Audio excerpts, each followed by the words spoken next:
Hi guys! So today we're going to be looking at Chapter 9, Section 3, Solving Quadratic Equations Using Square Roots.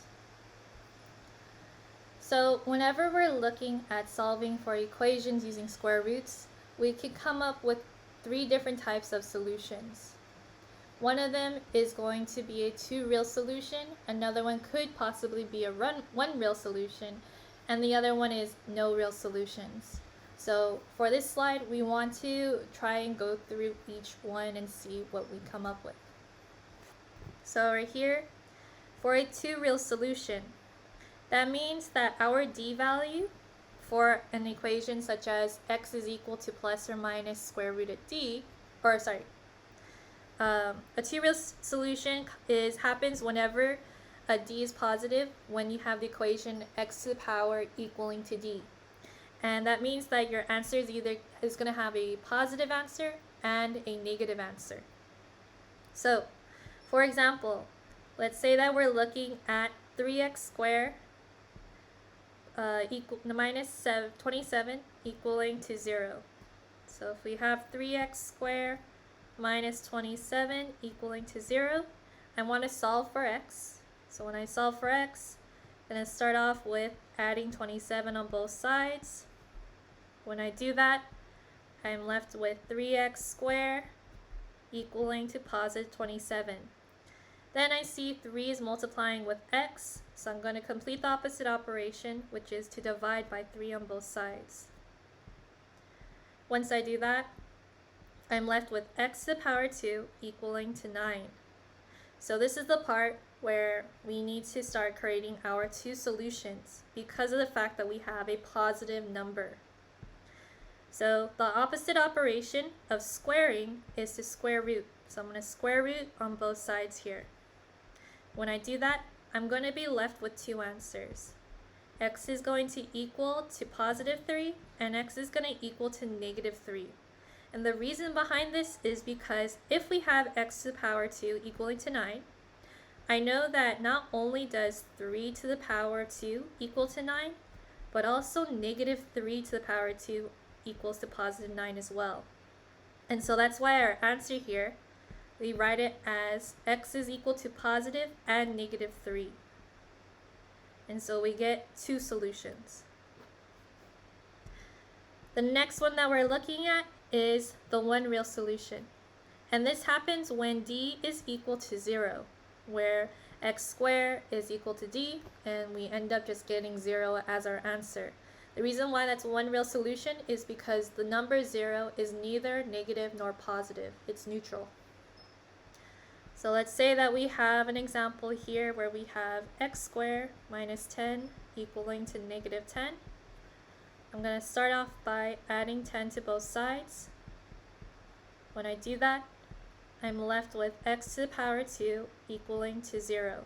And so if I were to square root x to the power 2, I get as my answer x is equal to 0. And so this is just one solution. The last one that we look at is no real solution. Now in no real solution, that means that we're squaring a number that is negative, and that can't happen. So let's say, for example, we have here negative 5x squared plus 11 equaling to 16. I'm going to start off by subtracting 11 on both sides. When I do that, I'm left with negative 5x to the power 2 equaling to positive 5. And then from there, since negative 5 is multiplying with x squared, I'm going to divide negative 5 on both sides. When I do that, I get left with x to the power 2 equaling to negative 1. And then afterwards, the opposite of squaring is to square root. So I'm going to square root negative 1 on both sides. That gives me x is equal to still the square root of negative 1 because of the fact that we can't do anything here. This would give us no solution. Now the reason why it would give us no solution is because of the fact that there's no two numbers that could equal to negative 1. Negative 1 times negative 1, that equals to positive 1. So that wouldn't work because this would equal the square root of positive 1. not negative 1. Same thing goes for positive 1 times positive 1. That would also equal to positive 1 as well.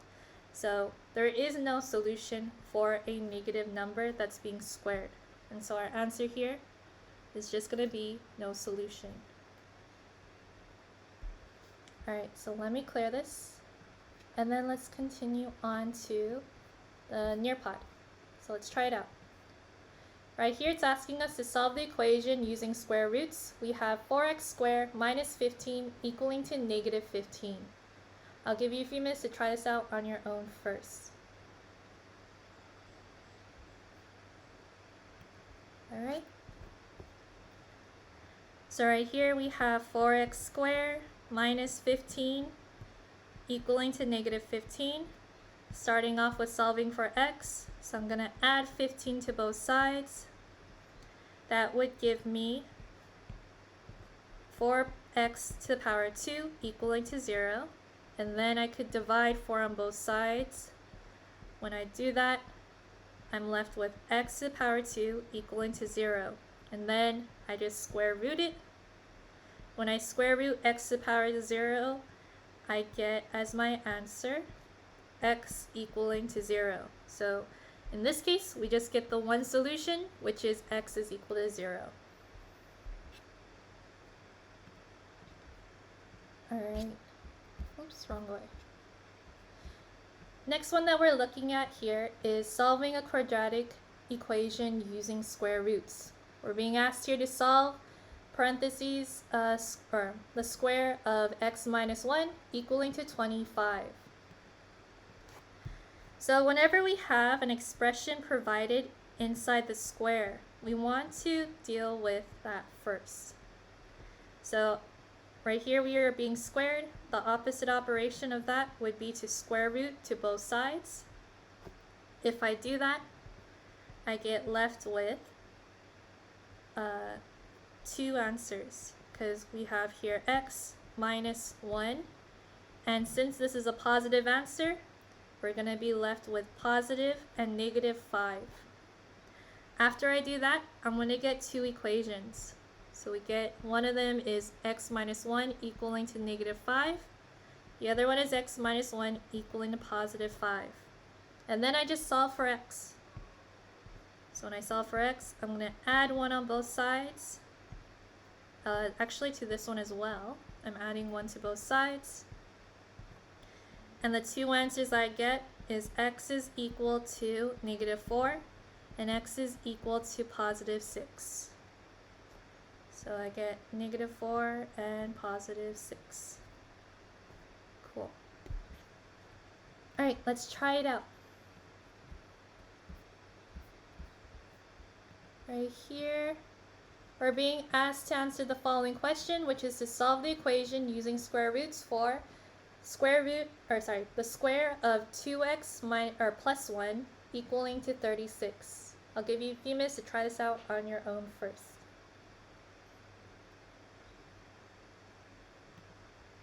Okay, so right here, 2x plus 1 squared equaling to 36.